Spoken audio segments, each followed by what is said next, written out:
Why, hello. Midway Piper here. I hope everyone is doing well. It is an absolutely beautiful Friday. And that means today is going to be a Friday Reads. I'm recording this video a little bit earlier in the day than normal because we got some big stuff happening up at work. And the likelihood is that I'm going to have to go into work tonight for a while. So, going on that assumption, we're going to record a little earlier. Today is Friday the 25th. It is the 25th day of the Kaja Challenge. That's what I was looking for. And so, probably not a huge surprise. Mark Tinsky, straight apple, with the half-breed mixture.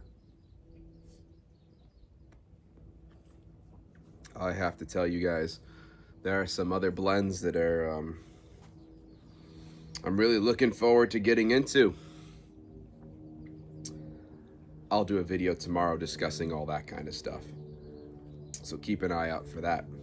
But today is Friday, which means it's a Friday Reads video. So today we're going to talk a little bit about what I've been reading, what I finished, and what I'm currently reading and what I'm going to be reading. I know these videos aren't everyone's cup of tea, but reading is a big part of my life, and so gosh darn it, I'm going to keep making them. All right. So let's start off with the books that I finished. I finished 4 books this week. I know, that's quite the number. None of them are massive by any means. One of them is a little bit bigger than the others, which ironically enough is the one I don't have here. But I finished 3 audiobooks this week. And I finished one of the physical reads that I've been doing. So, heck, why not? Let's go with the physical read first. I've talked about this one. I was reading it on the Kindle. I did buy a physical copy of it as well. No One Is Coming to Save You by Chris Burkett. Him and his wife do a podcast called To Be Better. Pretty good podcast, relationship kind of stuff. And this is a pretty good book. My only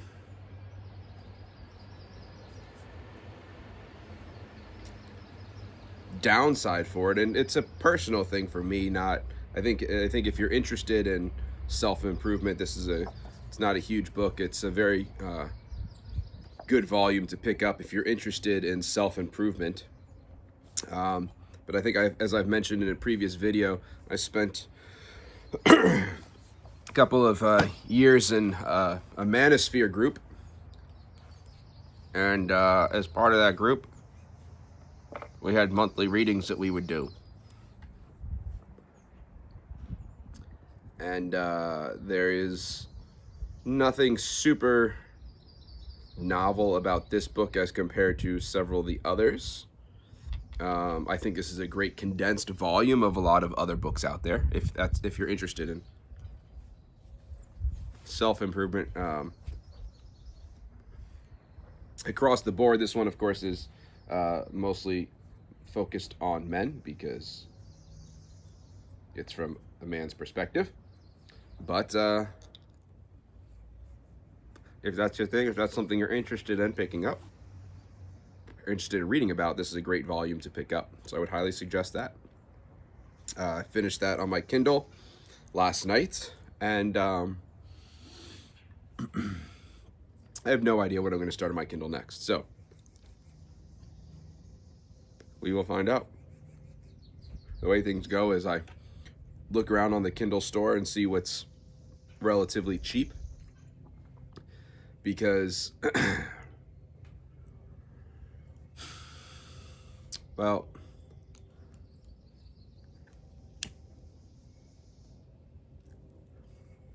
with the switch of a, not really a switch of a lever per se, but I'm not convinced that you've ever fully owned any digital content unless you physically download it. So I don't like to spend a lot of money on digital content if I don't have to. Example of that, my son likes the Nintendo Switch. We play some games on that. We play Mario Kart and whatnot. I would rather own that little cartridge than download the game directly from Nintendo servers. It's a personal thing. Music is really the only exception, and that's mostly just because I had a large CD collection and I was very happy to not have to lug that around anymore. And yeah. So that's the physical read that I finished. The 3 audiobooks that I finished this week. The first one, Paladin. I interrupted my regular reading schedule, Paladin, for this, The Carpathian Castle by Jules Verne. I showed this off the other day in a previous Pipes and Books, and I looked at the video later on, and I was highlighting the name of the book and the artwork, and I conveniently cut off the author. Jules Verne. Yes, that Jules Verne.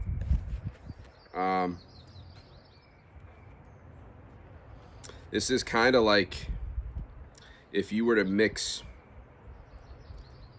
Dracula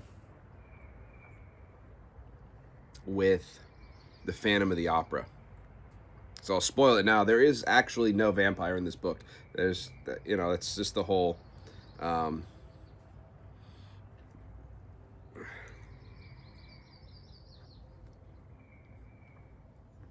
Balkan royalty kind of thing.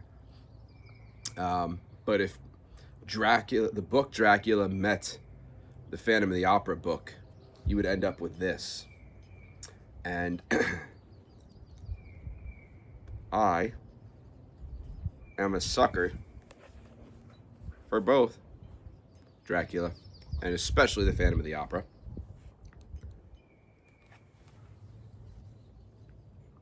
Phantom of the Opera. And I was like, wow, Jules Verne must have taken something from the Phantom of the Opera. Must have liked that story. Then I did a little more digging, and I found out that Jules Verne didn't, because he wrote this book before the Phantom of the Opera was written. Very interesting. Carpathian Castle by Jules Verne. I would recommend this book. There is an audio available on Audible. I would recommend it. That's all I'm going to say about it. It's hard to give you a plot without spoiling something in the book. Yeah, so if that's interesting at all to you, then have at it. The next book I picked up, oh heck, actually, I interrupted listening to this book, this big behemoth. I interrupted this to jump to the Carpathian Castle because I know Paladin wanted me to read that so badly. So I listened to a little bit more of this book afterwards, and this is a dense, heavy book, both physically and there's a lot of science in it, so, which I'm fine with, but sometimes it gets a little much. So I'll read a little bit of that, and then I take a break, and I'll read something else, listen to something else, and I'll go back to that. So what I read And in the next break from that book, you might get a kick out of this. The Great Awakening by Alex Jones. That's a really good book. Wow.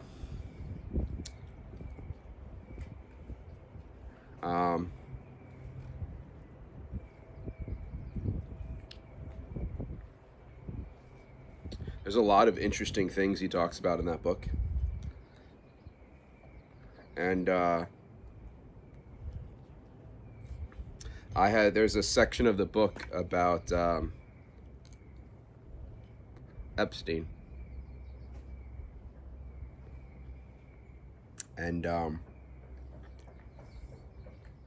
wow.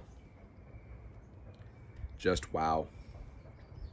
Very interesting stuff. Connecting him to Trump's first time around and Bush's Attorney General, Bill Barr.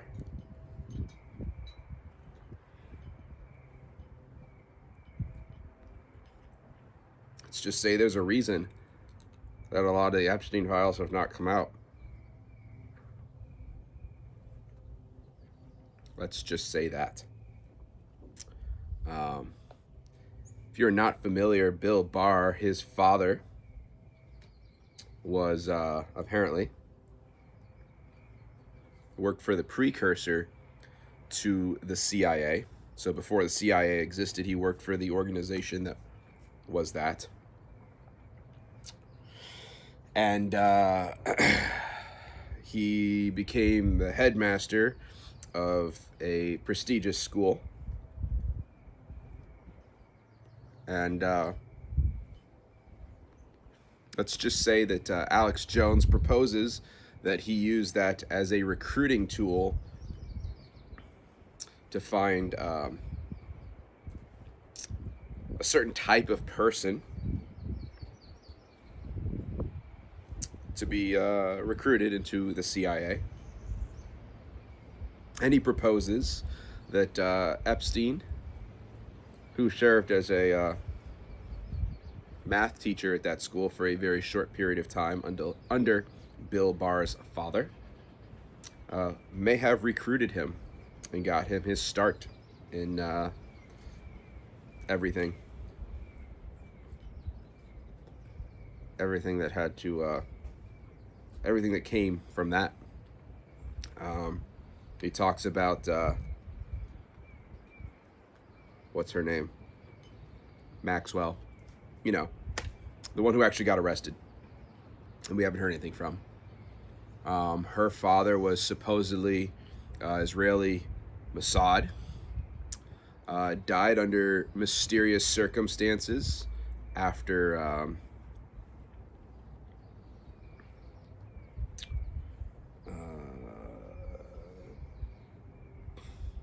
not quite betraying Mossad, but you know. And at his funeral, he had, I think it was something like 6 previous heads of Mossad at his funeral. Take that for what it's worth. And after his death, the family was not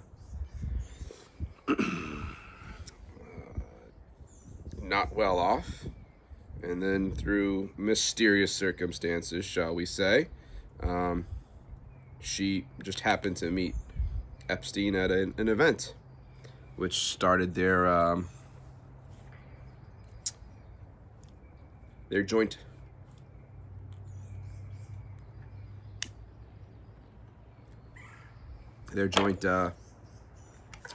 you know the rest. Very interesting stuff. That was called The Great Awakening by Alex Jones. I would highly suggest you check that book out if you're interested in any of that kind of conspiracy theory stuff. And then finally, and I just finished this book today.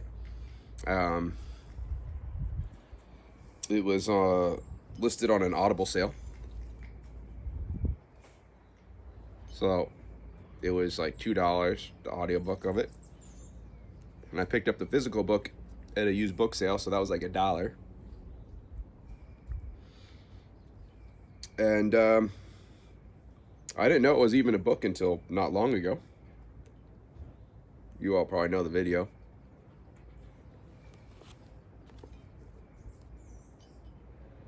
Jaws.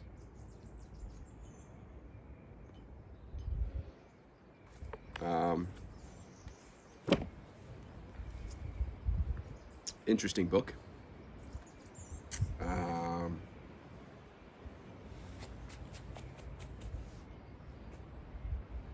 Yeah, we'll leave it at that.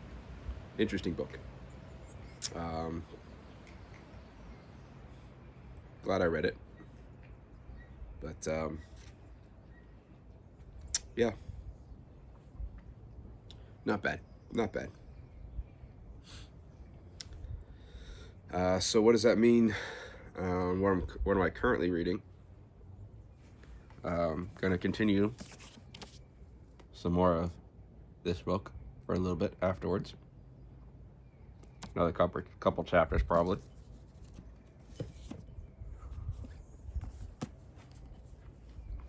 I am on the tail end of the physical read for a novel bookstore. This book has been very enjoyable.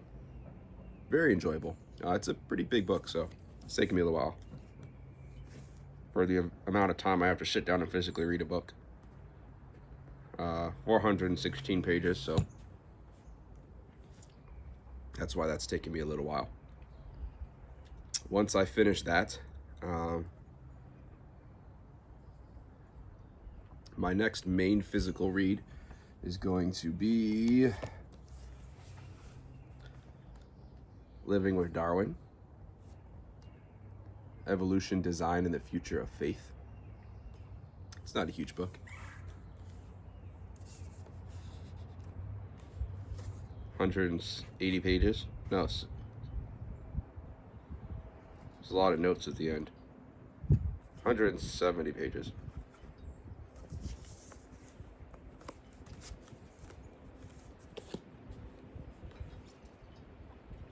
So I've been reading that. My next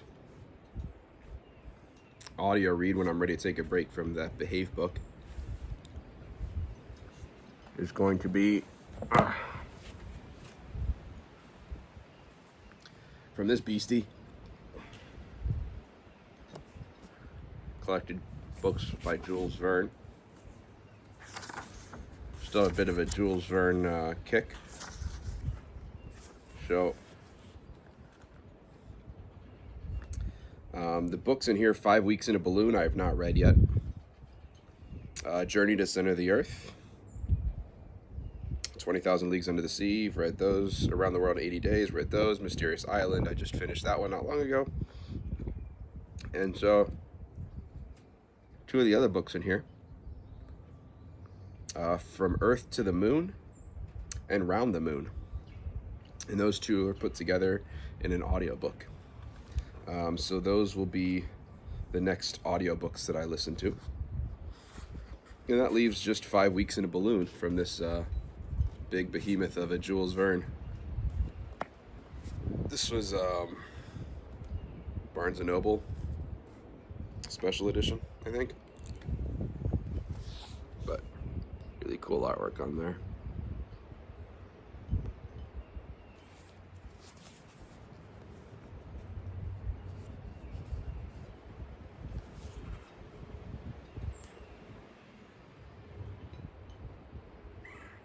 Captain Nemo submarine.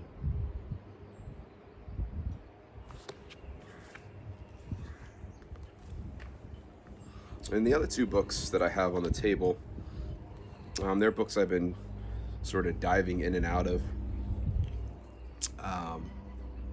Well, one of them I've been diving in and out of. The other one I haven't started yet, but I plan on it.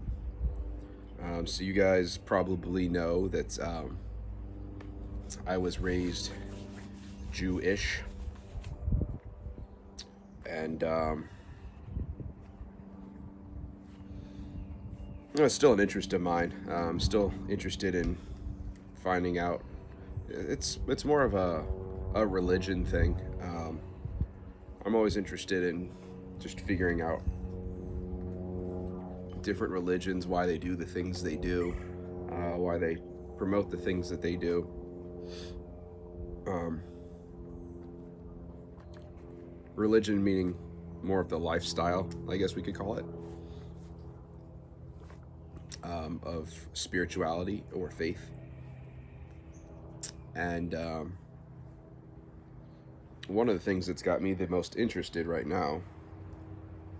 Oh, I'm still also reading that Herman Bavinck book I showed you. I think it's called God's Wonderful Works. So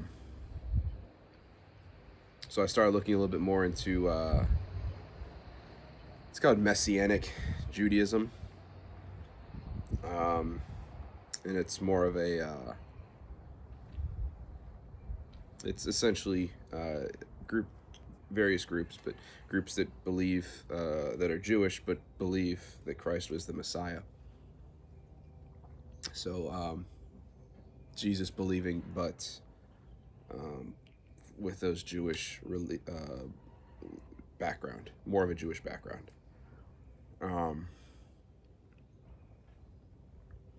I think it's safe to say that I would say it's pretty safe that a lot of Christians today really don't open the Old Testament at all. Don't think it's relevant. I know some of you guys comment on a lot of my videos about this kind of thing, and I appreciate it.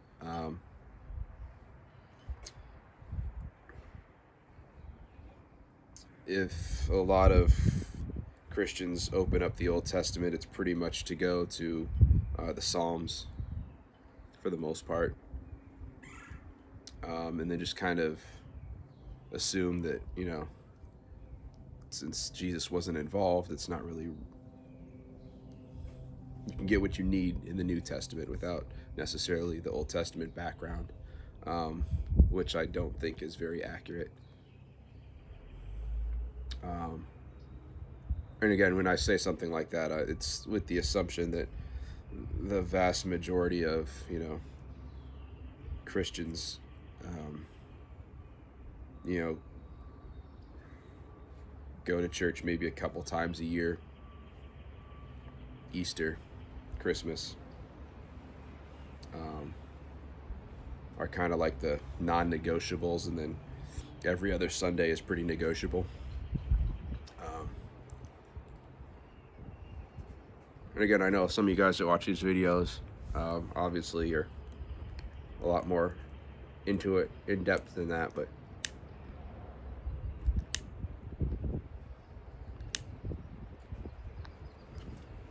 so long story short behind all that is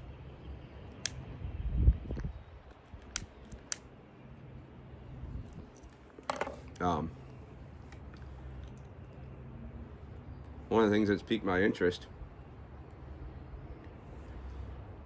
is for Judaism, a lot of, so you sort of got the Reform Jews that, you know, the Old Testament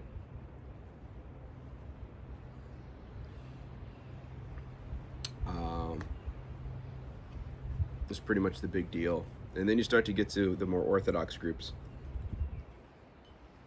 whether it be Orthodox or Hasidic groups. So you can think of the Hasidic groups as more of the sort of extreme Judaism. But a lot of what, when you hear what a lot of them talk about in religious discussions, are things like the Talmud, for instance, and commentaries by rabbis, almost more than the Old Testament,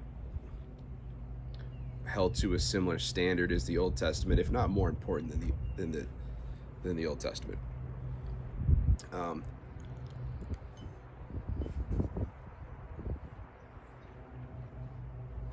And which is interesting.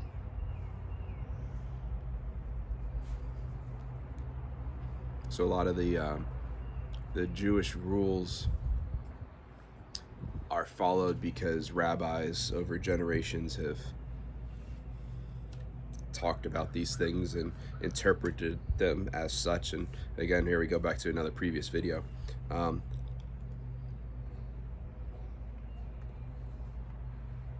a lot of Jews follow those interpretations more than what's actually provided in the Old Testament. And so I find that interesting.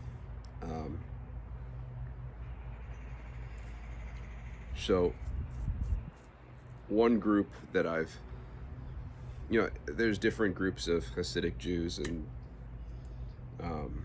they each sort of have one specific rabbi that has, and then a movement's formed off of that. And each group has its own rabbi, and they sort of formed a different movement based off of the teachings of that rabbi. One of the most popular, I guess, Hasidic groups, you could call them, would be the Chabad group. They have a lot of, on college campuses, you'll often find them. Trying to get people who were raised Jewish but not serious about Judaism back into it.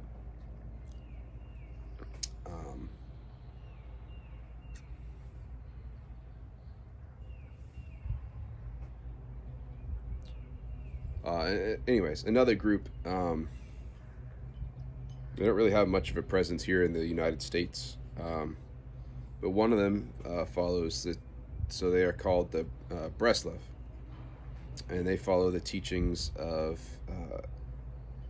a guy named Rebbe Nachman. He was Ukrainian, I believe, and so I've got a collection of some of his writings and teachings and such, and books that have been written about him and his teachings and such. One of those books that I look through every once in a while, Outpouring of the Soul.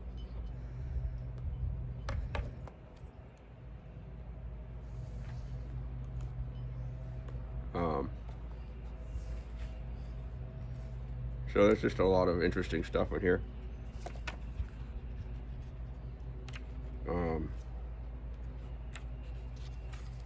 There's an idea of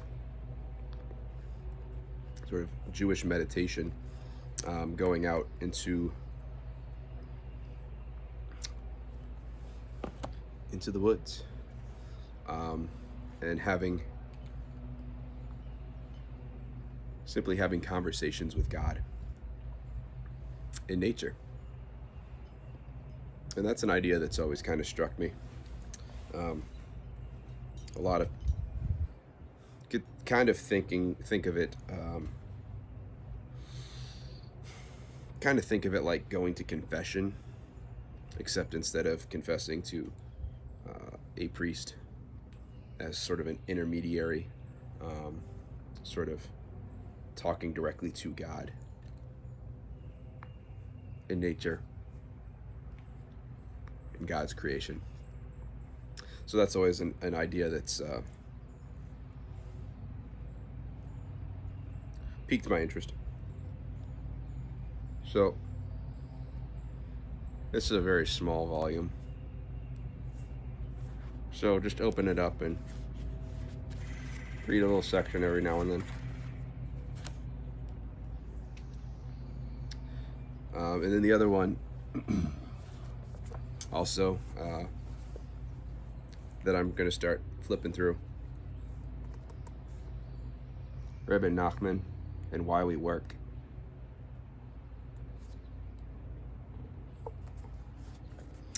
So I'll just read you the back of this one real quick. The daily grind, grunt work, working like a dog. If we view work as a curse, we'll miss the incredible benefits that it gives us and all of humanity. For starters, it enables us to increase holiness in the world, open the channels of bounty from above, and spread the peace and security of the Sabbath, our day off. In this eye-opening book, Rebbe Nachman takes us all the way back to the Kabbalistic origins of creation. So again, a lot of interpretation there from rabbis to explore the irresistible appeal of money, the reason everyone must work for it, and the forces that try to prevent us from achieving our goals. He also explains how to stay honest in a world filled with temptations and dishonesty,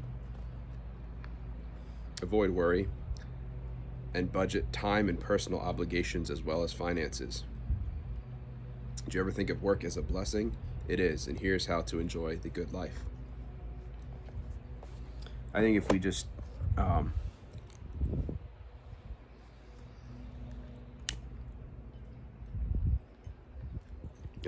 sort of subscribe to one route only, and we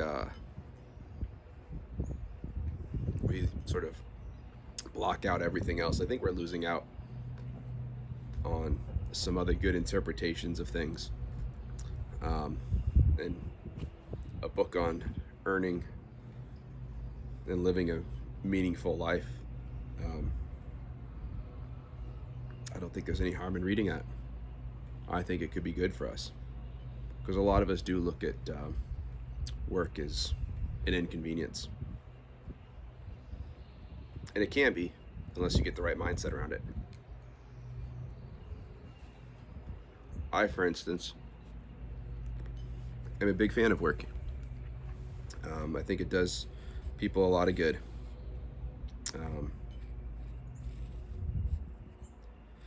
I think it's a great reminder that we're here for a reason, and it's not just to sit around all day. In fact, I have a problem with that. I don't sit around and relax enough. So,